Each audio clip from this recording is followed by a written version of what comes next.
find charge on each face after the switch S is closed. After when the switch S is closed. आपको charge redistribution पे इस example को देखना है। Switch को यदि क्लोज कर दें तो उसके बाद यहाँ ये भी इंफॉर्मेशन दिया है, इनके बीच का डिस्टेंस d और इनके बीच का डिस्टेंस 2d।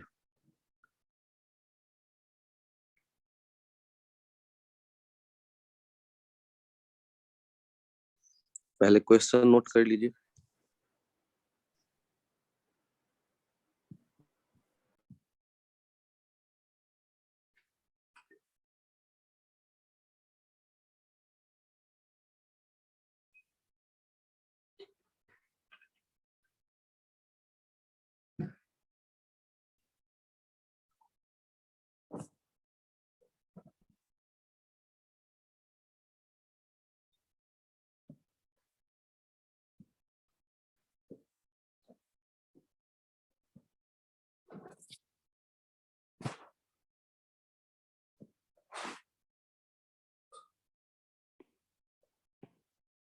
देखिए, सॉल्व करते वक्त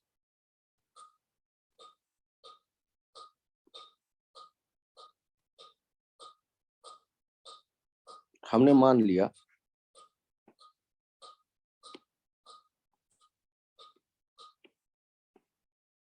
यहाँ x, यहाँ y, यहाँ minus y, q2 plus y, q2 plus y minus के साथ, और यहाँ z। ये हमने चार्ज मान लिया। आमने सामने वाले प्लेट पे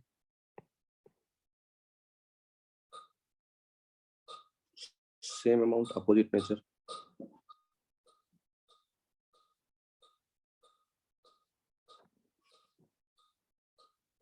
अब अननोन कितने दिख रहे हैं? 3। तो इक्वेशन भी कितने होंगे?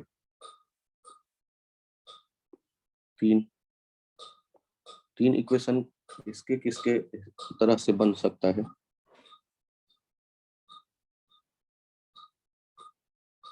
ध्यान से देखिएगा। जब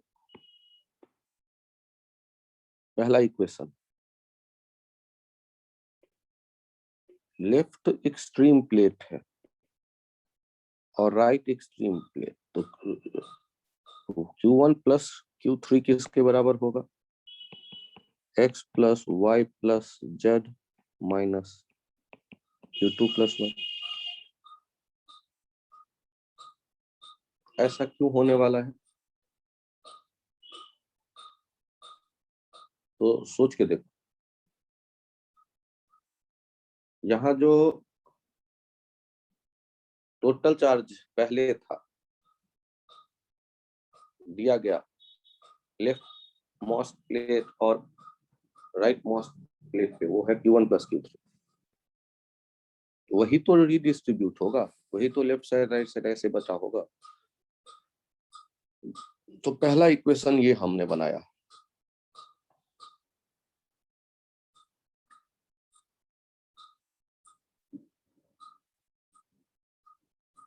दूसरा इक्वेशन देखो,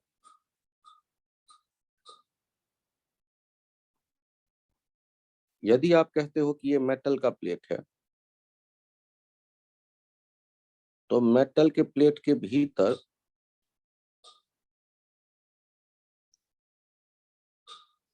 वन कूलम से आप चार्ज रख दो, तो y और माइनस y का कैंसिल आउट हो जाएगा इफेक्ट फोर्स वाला, और Q2 plus y minus Q2 plus y का कैंसिल आउट हो जाएगा, x वाले का इधर आएगा x by a 2 epsilon naught, और z वाले का इधर आएगा z by a 2 epsilon naught, और ये दोनों कैंसिल आउट हो जाएंगे। क्यों? क्योंकि E इनसाइड मेटल 0। तो आपको दूसरा इक्वेशन मिल गया यहाँ, x by 2a epsilon naught equals to z by 2a epsilon naught. इससे निकल करके चला आएगा x इक्वल्स टू z।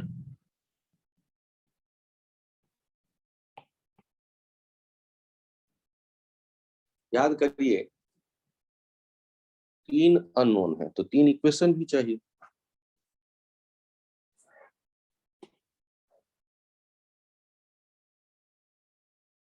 यहाँ इलेक्ट्रिक फील्ड देखिए,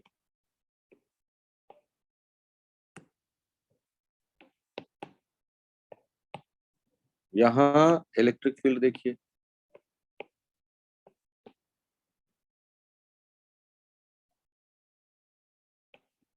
इसे E12 नाम दे रहे हैं और इसे 23।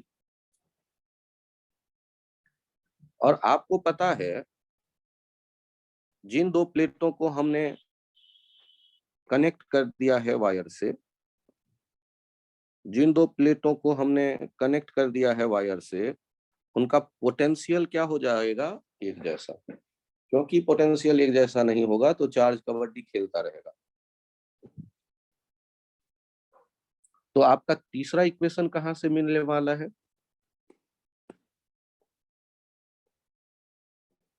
V left most plate equals to V right most plate. तो V left most minus V right most,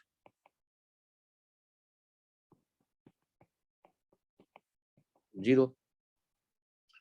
और पोटेंशियल डिफरेंस लिखते कैसे हैं? E12 इंटू डी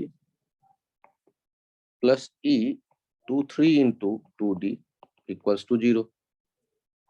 और इलेक्ट्रिक फील्ड दो प्लेटों के बीच में मिलेगा किसका? Y by a epsilon naught into D plus Q2 plus y by a epsilon naught into 2D equals to 0। ये तीसरा रिलेशन आ रहा। Y plus 2Q2 plus 2y equals to 0, 3y equals to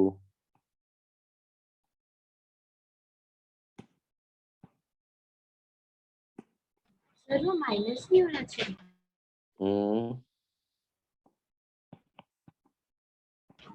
minus E23 into 2D नहीं होना चाहिए। अच्छा मुझे ये बताइए,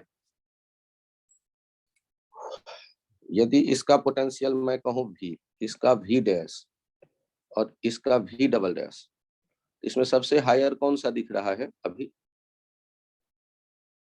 हमेशा एरो के, हाँ। तो जब हम लिख रहे हैं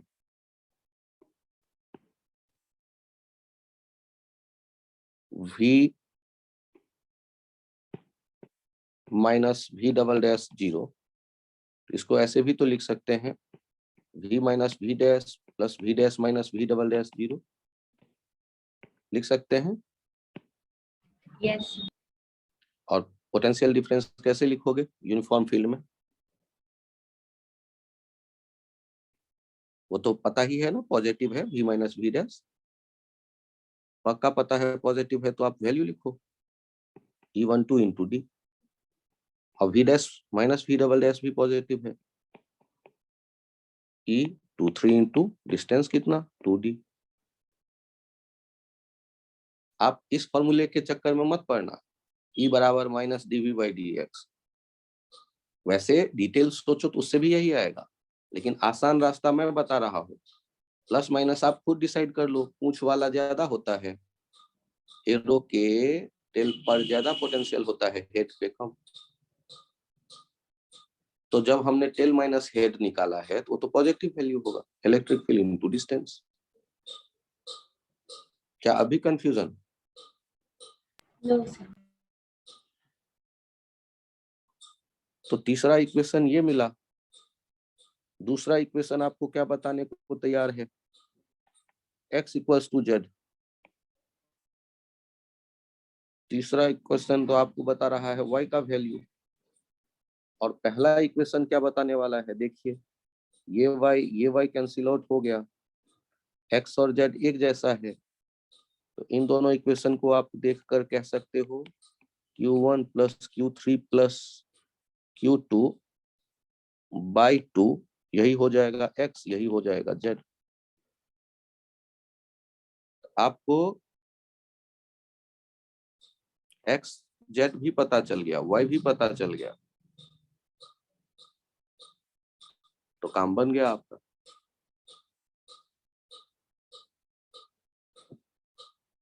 केवल आप एक्स जेड जान भी लेते तो स्विच वाला वायर के कारण ये पोटेंशियल का गणित आप यदि नहीं अप्लाई करते तो ये वाई नहीं निकलता आपसे। यहाँ एक्स पता चल जाएगा, Q1 माइनस एक्स वाई नहीं होगा, क्योंकि कुछ चार्ज स्विच के थ्रू दूसरी तरफ भी भाग सकता है। तो ये पहले के लेक्चर में जो आपने देखा बिना स्विच वाले क्वेश्चन, उससे थोड़ा टफ कहलाएगा।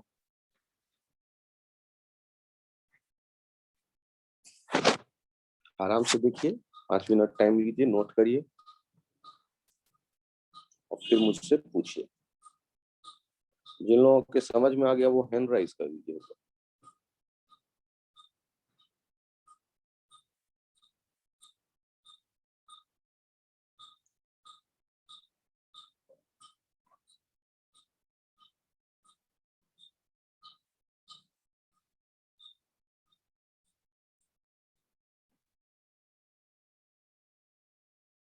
बहुत बढ़िया, 20 बच्चों के समझ में आया। 5 वो बच्चे जिनके नहीं समझ में आया हो, पूछना चाहे तो पहले नोट करिए, 5 मिनट का टाइम, उसके बाद मुझसे पूछिएगा। पहले कॉपी पे नोट कर डालिए जो भी समझ में आ रहा है।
क्या मैं एक बार और समझाऊं? 4-5 बच्चे जिनके नहीं समझ में आया है, 4 बच्चे हैं, पूछें।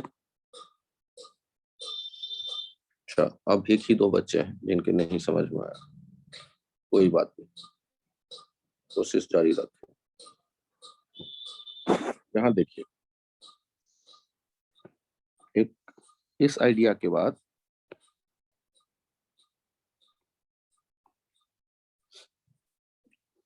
एक आइडिया और देखिए,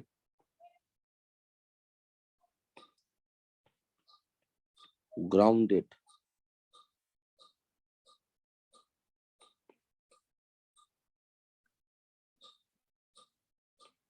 ऑब्जेक्ट्स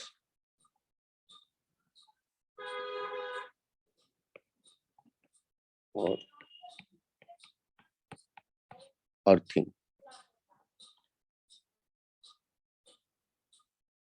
आपसे कहा गया कि एक शेल है, मेटालिक, न्यूट्रल, और आपसे ये भी कहा गया कि यहाँ चार्ज है सेंटर पे रखा हुआ प्लस क्यू नॉट।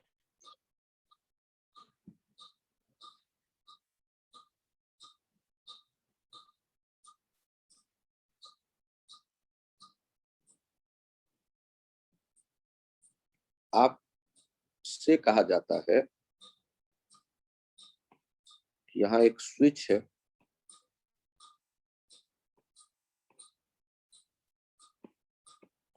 और ये स्विच के थ्रू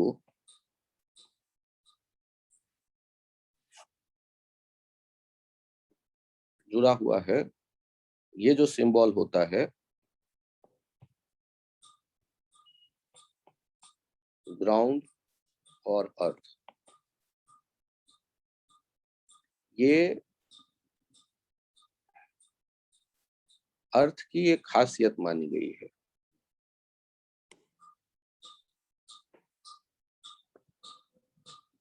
क्या एजम्पशन है?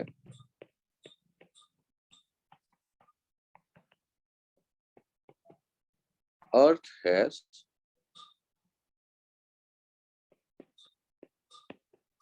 infinite positive charge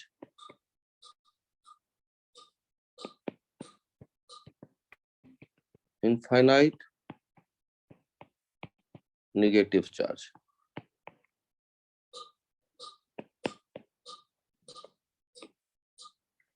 एक तो पॉइंट ये माना गया है,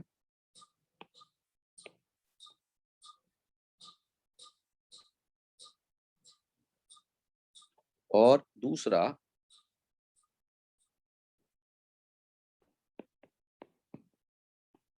अर्थ हैज पोटेंशियल 0। इससे क्या होगा? और तीसरा पॉइंट ये ध्यान रखना, if we connect any conductor with the earth,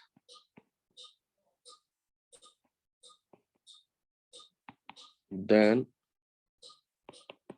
its potential becomes 0।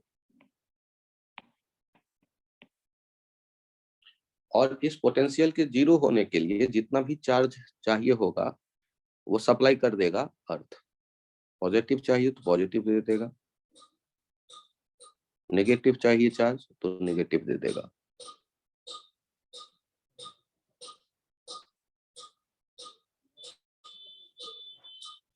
तो ये ध्यान रखिए, अर्थ से यदि हम चार्ज लेंगे, क्योंकि उसके पास इनफाइनाइट चार्ज है तो इनफाइनाइट ही बचा रहेगा। इनफाइनाइट में से थोड़ा सा निकाल भी लें,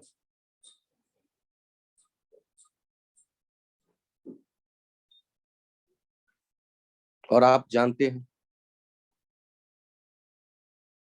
कि यहाँ माइनस क्यू नॉट इंड्यूस्ड होगा बाय गॉस लॉ।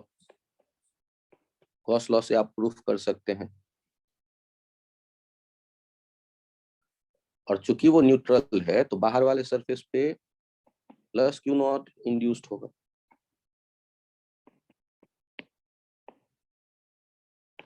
शायद याद आ गया हो आपको। ऐसे सोचो कि मेटल जो है सेल, उसका माइनस प्लस क्यू नॉट को देखने चला गया, तो बाहर वाले सरफेस पे क्या चार्ज आ गया? Plus.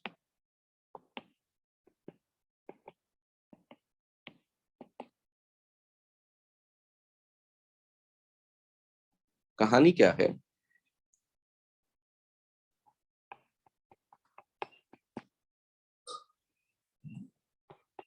Find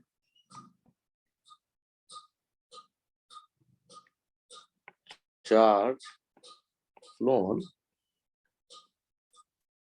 through the switch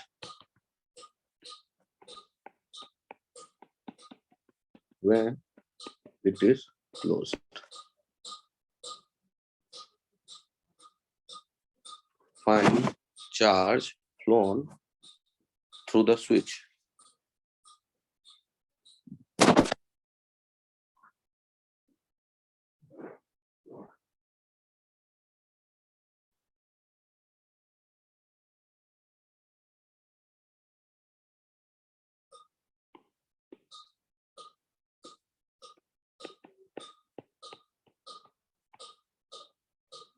ये यूनिवर्सल एजम्पशन है किनारे, नोट कर लीजिए।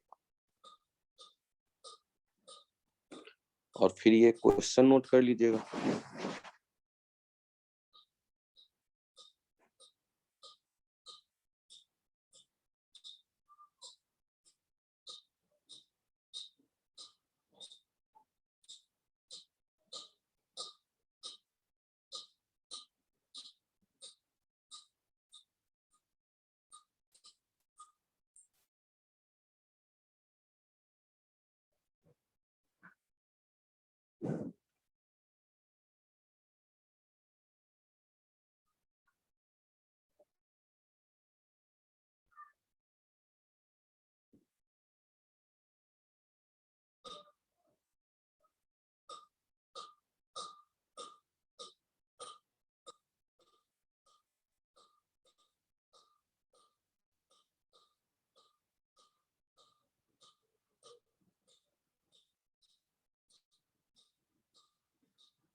पेज चेंज करूं?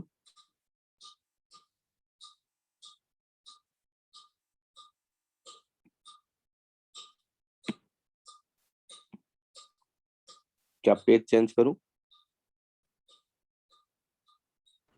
Yes, sir.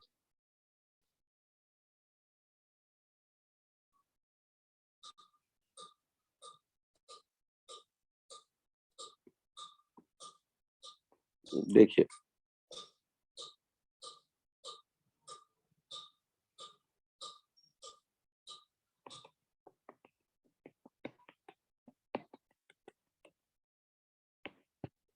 ये न्यूट्रल मेटालिक शेल है। आपने जब सेंटर पे प्लस क्यू नॉट रखा है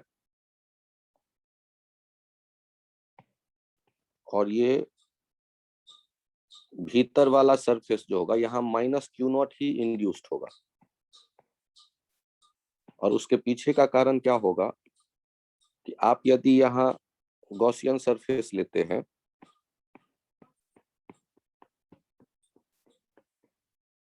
तो यहाँ ई कितना होता है, 0। मेटल में, यहाँ तो मेटल है, सेल की ये थिकनेस हमने कुछ फील किया, उसके बीच में ये लिया है गॉसियन स्फेरिकल सरफेस। अब यदि मैं E dot D A calculate करूंगा, Q inside by epsilon naught, तो लेफ्ट साइड तो 0 आने वाला है, तो क्यू इनसाइड भी क्या हो जाएगा, 0। इसका मतलब है कि यदि सेंटर पे प्लस क्यू नॉट है तो सरफेस पे माइनस ही आया होगा क्यू नॉट। एक काम तो हो गया। तो आपको लगेगा कि बाहर क्यू नॉट था इंड्यूस्ड, लेकिन कहानी में ट्विस्ट है कि ये इंड्यूस्ड वाला अब नहीं रहेगा।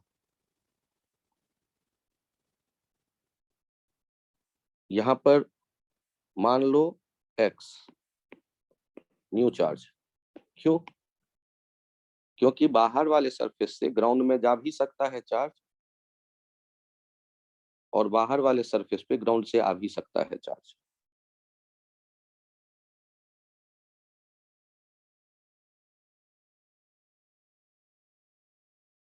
अब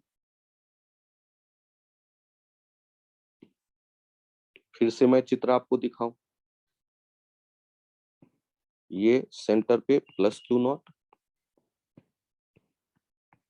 सरफेस पे माइनस क्यू नॉट, और बाहर प्लस एक्स मैंने मान लिया, और ये ग्राउंडेड है। अब ध्यान से सोचिए, यहां है 0.1, या 1 छोड़ दो, तुम तो सीधे लिखो पोटेंशियल ऑफ शेल। तो क्यू नॉट जो सेंटर पे है उसके कारण क्या लिखोगे, k Q naught by are.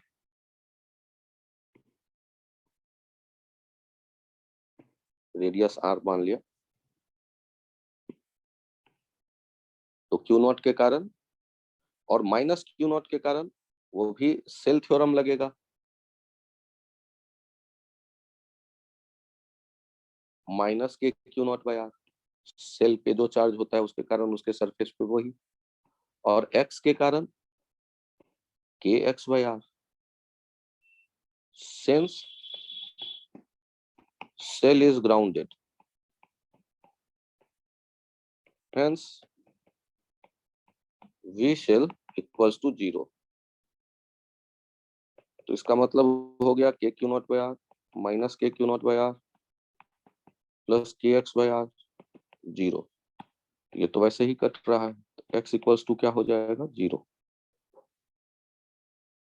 तो इसका मतलब ये हुआ कि सेल के बाहर वाले सरफेस पे जो चार्ज था सारा भाग गया होगा ग्राउंड में।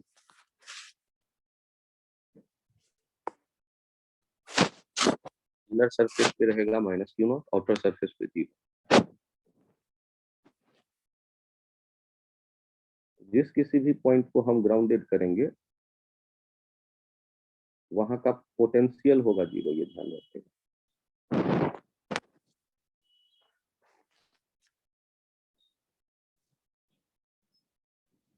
चार्ज 0 होना जरूरी नहीं है, ये पॉइंट मैं फिर से बोलूं, पोटेंशियल का 0 होना जरूरी है।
Hence, total charge flown through the switch is plus Q naught towards Earth.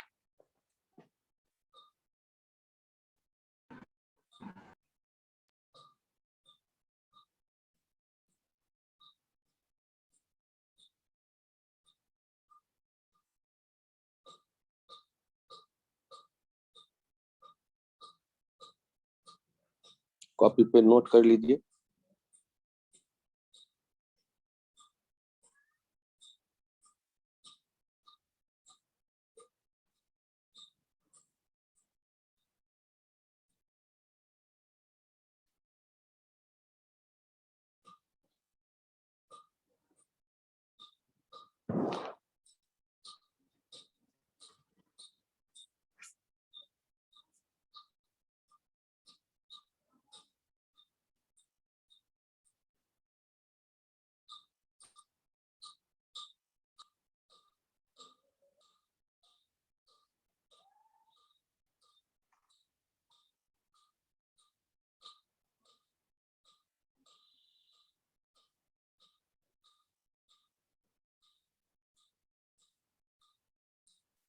जिन जिन के समझ में आया प्लीज हाथ उठाइए।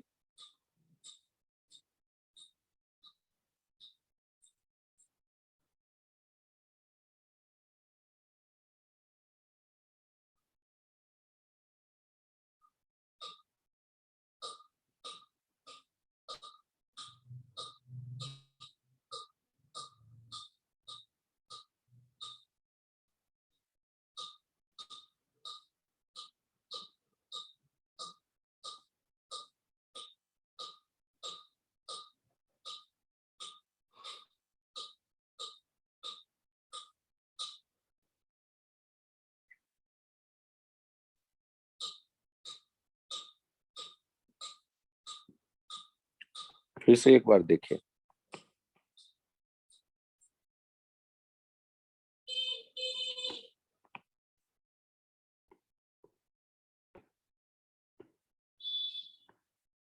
आपने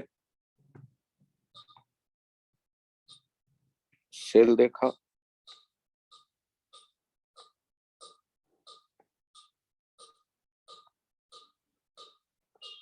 जिसके सेंटर पे चार्ज है प्लस Q नॉट। ये है न्यूट्रल मेटालिक सेल। तो बताइए ये सबके समझ में आएगा कि नहीं कि यहाँ भीतर वाले सरफेस पे माइनस Q नॉट और बाहर वाले सरफेस पे प्लस Q नॉट इंड्यूस्ड हो जाएगा।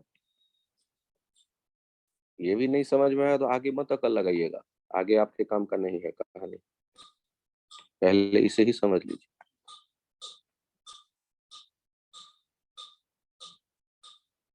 ये कैसे प्रूफ होता है?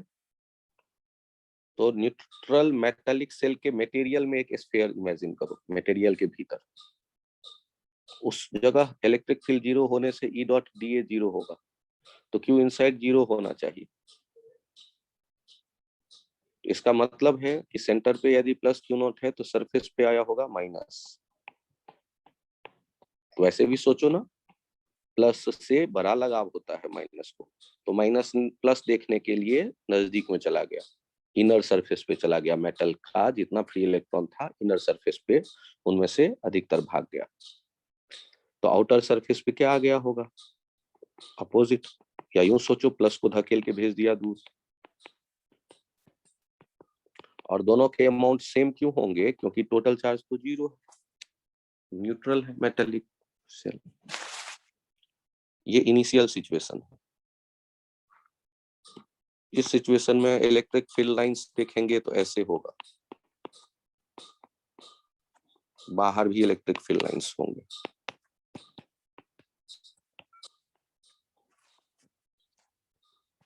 लेकिन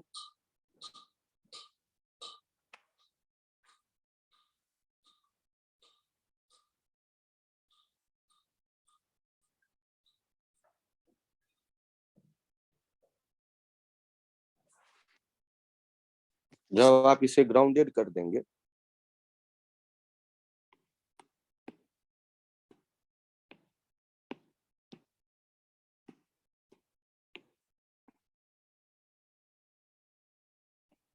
ग्राउंडेड कर देंगे तो ग्राउंड का पोटेंशियल कितना होता है? 0। तो वी शेल का भी कितना हो जाएगा? 0।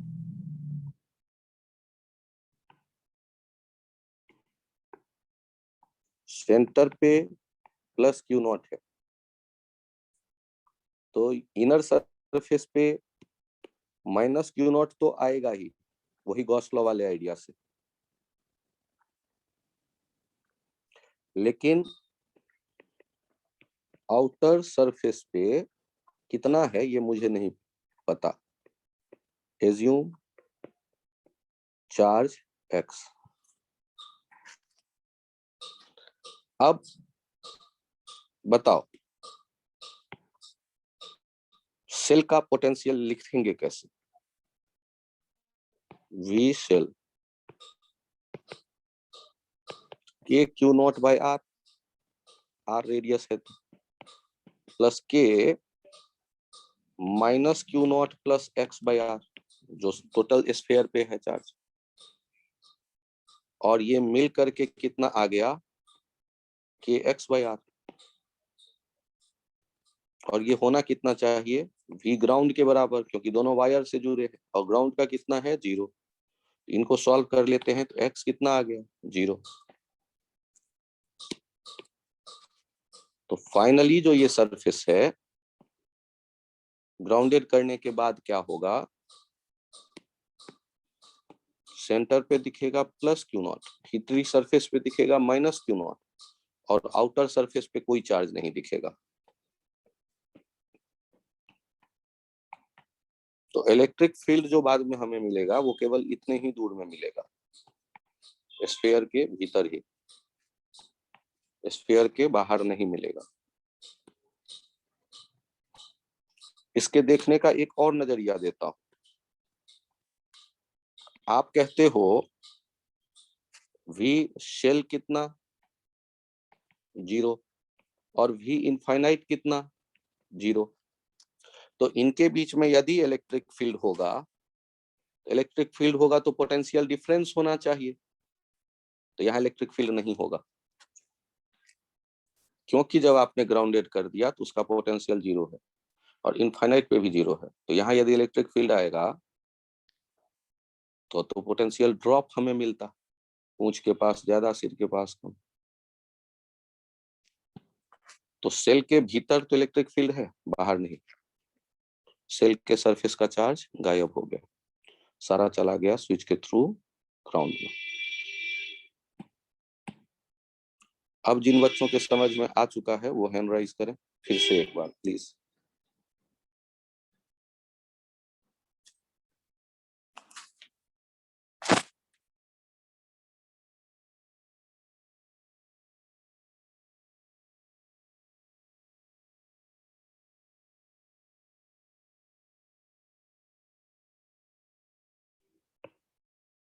बहुत बढ़िया। यहाँ ध्यान से देखिएगा, ये दो कंसेंट्रिक सेल है, इसका रेडियस a और इसका रेडियस b। इस पे Q1 चार्ज दिया गया है और इस पे Q2 चार्ज दिया गया है।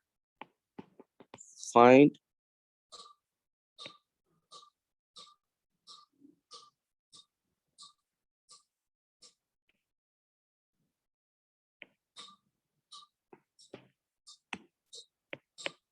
Surface charge density of outer surface of each cell, each metallic cell shown।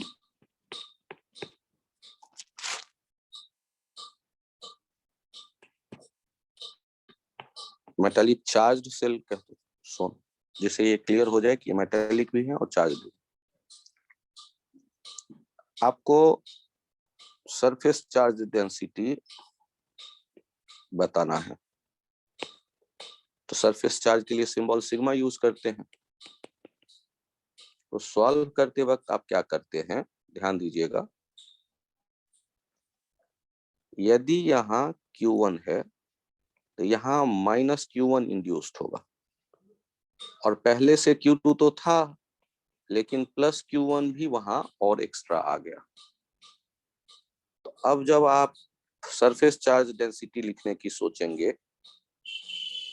तो सिग्मा 1 हो जाएगा Q1 अपॉन 4πa² और सिग्मा 2 हो जाएगा Q2 upon Q1 plus Q2 upon 4πb²। तो ये इंड्यूस्ड होने वाले चार्ज आपको दिखने लगे तो अच्छी बात है।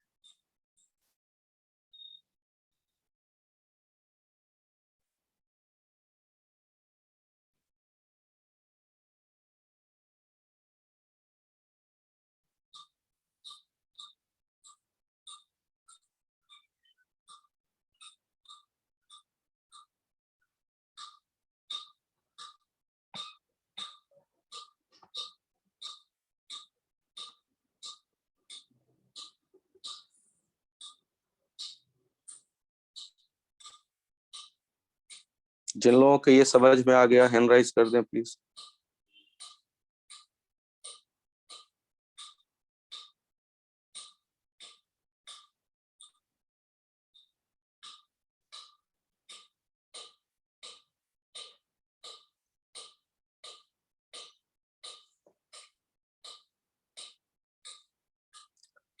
लक्षिता, कोई डाउट है इसमें?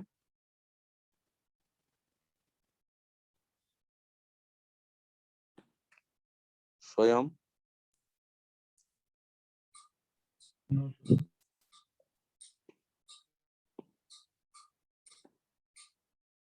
ये माइनस Q1 क्यों आया है इनर सरफेस पे, उसका लॉजिक याद है आप लोगों को?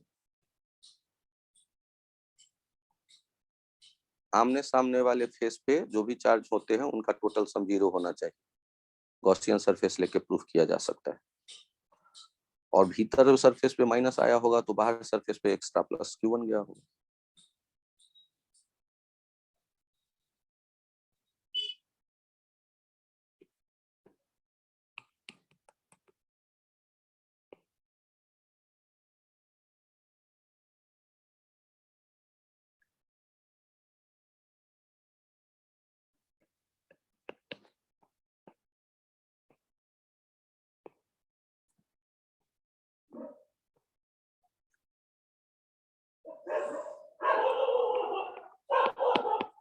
Find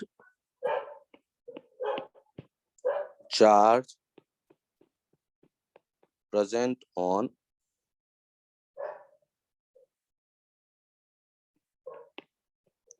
each surface of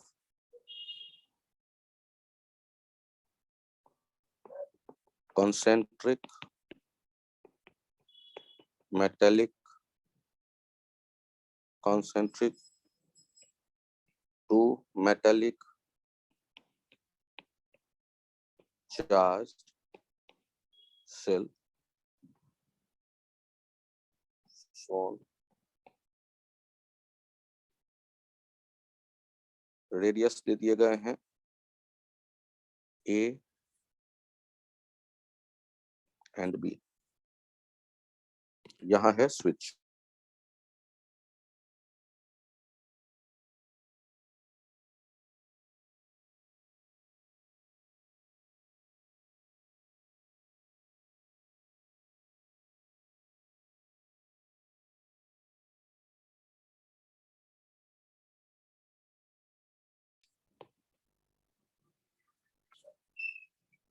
After the switch is closed,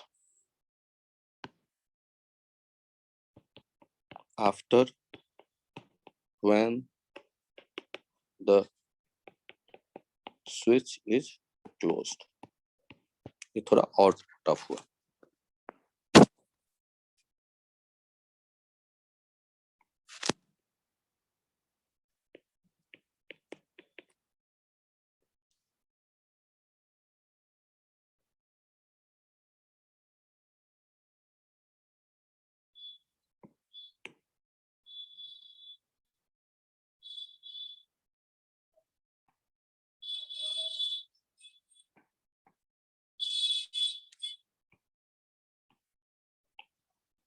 ध्यान से देखिए,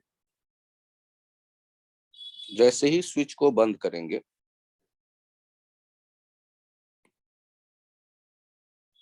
तो यहां चार्ज आ भी सकता है, यहां से चार्ज जा भी सकता है। तो अब Q1 को भूल जाओ, X से न्यू चार्ज, और यहाँ X है तो यहाँ -X, और यहाँ Q2 + X। यही X हमें ढूंढना है, तो बाकी सारा दिख जाएगा हमें।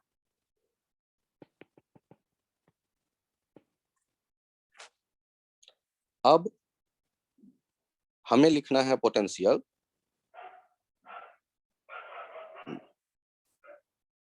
0 = V ground = V inner cell.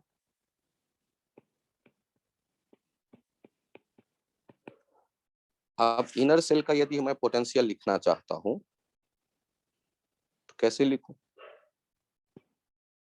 तो देखिए, पहले तो KX/A, फिर देखिए +K - X + Q2 + X, सारा का सारा टोटल चार्ज बाई B। तो इनफैक्ट हमारे पास रिलेशन क्या आ गया?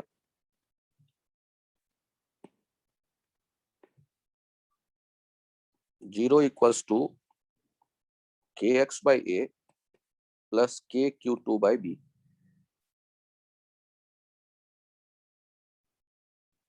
तो K तो दोनों तरफ से कट जाएगा, X का वैल्यू कितना आ गया?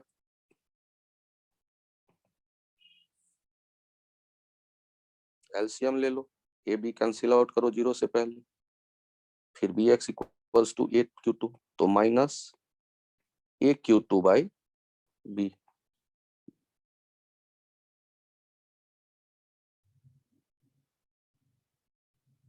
तो आपको भीतर वाला चार्ज पता चल गया, भीतर वाले सेल का। तो बाहर वाले सेल के भीतर वाले सरफेस का भी पता चल गया, और बाहर वाले सरफेस का भी पता चल गया।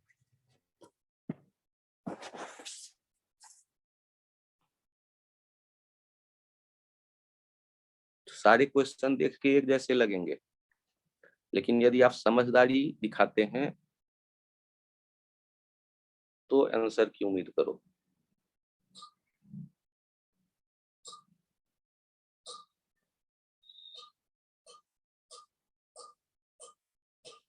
सर ये आप पोटेंशियल कैसे लिखते हो? पॉइंट चार्ज का लिखने का तरीका होता है KQ/R। सेल का लिखने का तरीका होता है सेल के टोटल चार्ज, थिन सेल है तो टोटल चार्ज, वो KQ total by radius of the shell. ये सेल पे भी और सेल के भीतर किसी भी पॉइंट पे उस सेल के चार्ज के कारण। तो जैसे मैंने यहाँ लिखा है ना KX/A, क्योंकि A रेडियस का वो सेल था, और दूसरा जो सेल है B रेडियस का, तो उसके सरफेस पे जितना होगा उतना ही भीतर हर एक पॉइंट पे उतना ही इनर सरफेस, इनर सेल के सरफेस पे भी उस चार्ज के कारण पोटेंशियल मिलेगा। तो सेल थ्योरम क्या कहता है? सेल के चार्ज के कारण जितना सेल के सरफेस पे होगा पोटेंशियल, उतना ही भीतर के सारे पॉइंट पे होगा। सेल याद करो, सेल याद करो, सेल के भीतर इलेक्ट्रिक फील्ड लाइन कोई, यहाँ पर चार्ज, यदि मैं किसी सेल थ्योरम याद करूं तो सेल थ्योरम में यदि क्यू चार्ज सेल पे होता था तो भीतर कहीं भी पोटेंशियल KQ/R, सेंटर पे KQ/R, भीतर कहीं भी KQ/R, सरफेस पे KQ/R, और बाहर निकलते थे KQ/R dash. r dash is greater than radius of the cell.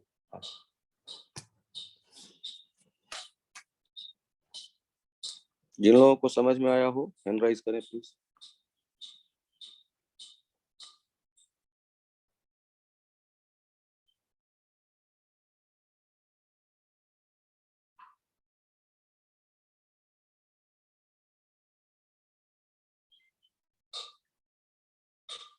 बहुत बढ़िया।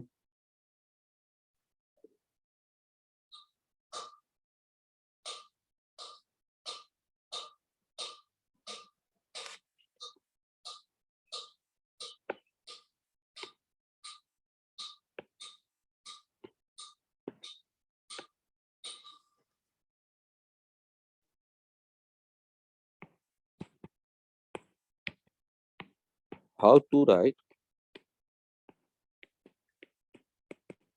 potential due to thin concentric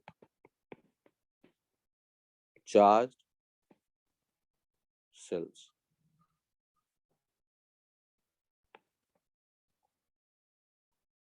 देखिए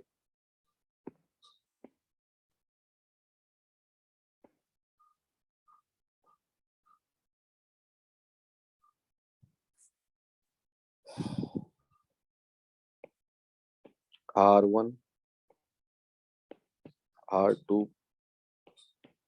R3, Q1, Q2, Q3। आपने जब थिन कंसेंट्रिक सेल हो तो इंड्यूस्ड चार्ज के बारे में नहीं सोचना है, क्योंकि जितना इनर सरफेस पे इंड्यूस्ड होता है उतना ही आउटर सरफेस पे वो कैंसिल आउट हो जाते हैं। तो केवल जो चार्ज दिया है उन्हीं के बारे में सोचेंगे। अब ध्यान से देखिए, यदि मैं पहले वाले सेल का पोटेंशियल V1 लिखना चाहता हूं, दूसरे का V2, तीसरे का V3, तो V1 कैसे लिखूंगा? तो Q1 के कारण क्या होगा? वो तो उसके सरफेस पे ही है, कि Q1/R1। और Q2 के कारण जितना Q2 के सरफेस पे होगा उतना ही भीतर हर एक पॉइंट पे, के Q2/R2। और Q3 के कारण जितना उसके सरफेस पे होगा उतना ही भीतर हर एक पॉइंट पे।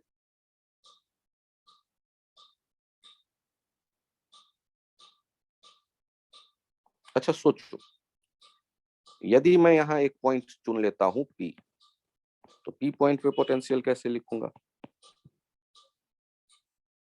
के Q1, Q2 और Q3 तीनों के बाहर है, तो तीनों का चार्ज सेंटर पे ले जाओ और डिस्टेंस क्या ले लोगे? P पॉइंट का पोजीशन R।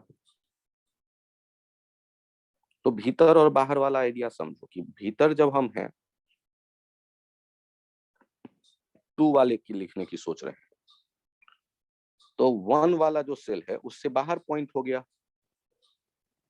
सेल 2 का कोई भी पॉइंट। तो 1 वाले चार्ज का पोटेंशियल कैसे लिखोगे? के Q1/R2, क्योंकि वो R2 डिस्टेंस के पॉइंट पर हम Q1 सेल के चार्ज के कारण पोटेंशियल लिखना चाहते हैं, और R2 जो है R1 से बड़ा है, तो R2 के Q1/R2 और के Q2/R2, क्योंकि वो तो उसका सेल ही है। और Q3 के कारण जितना उसके सरफेस पे होगा उतना ही भीतर हर एक पॉइंट। और V3 कैसे लिखेंगे? के Q1/R3, के Q2/R3 और के Q3/R3।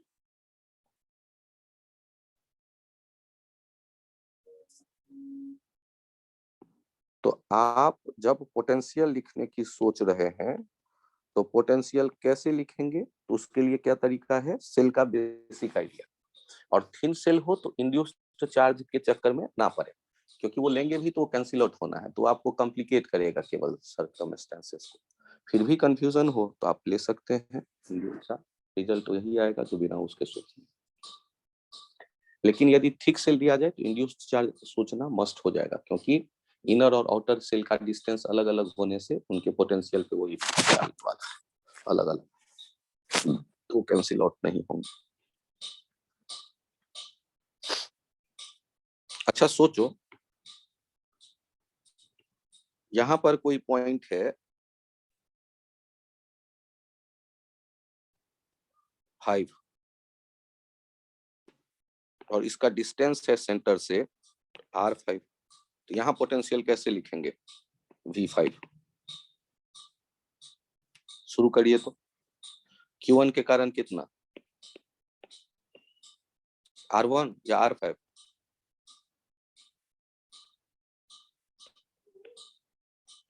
Q2 के कारण कितना? और Q3 के कारण कितना? Q3 के कारण R3 क्यों? क्योंकि Q3 वाले सेल के भीतर है ये पॉइंट, तो जितना Q3 के सरफेस पे होगा उतना भीतर हर एक पॉइंट है।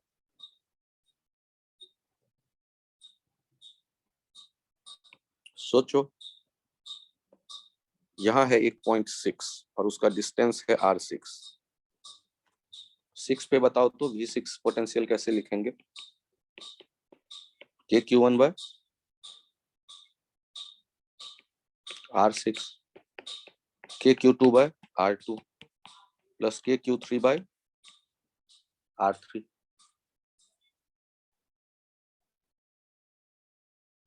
और Q1 सेल के भीतर में यदि कोई पॉइंट होगा,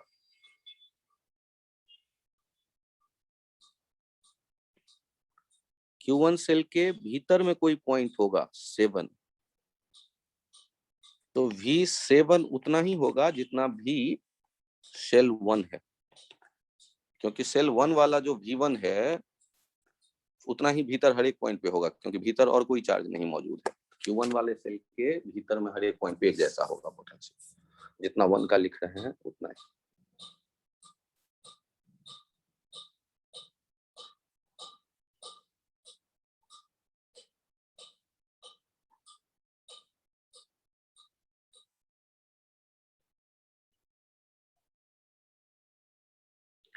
यहाँ जो प्रॉपर्टीज देख रहे हैं, ये कंडक्टर्स स्फेरिकल जो हमारे सामने था, प्लेट था, उन सब की भी प्रॉपर्टी है।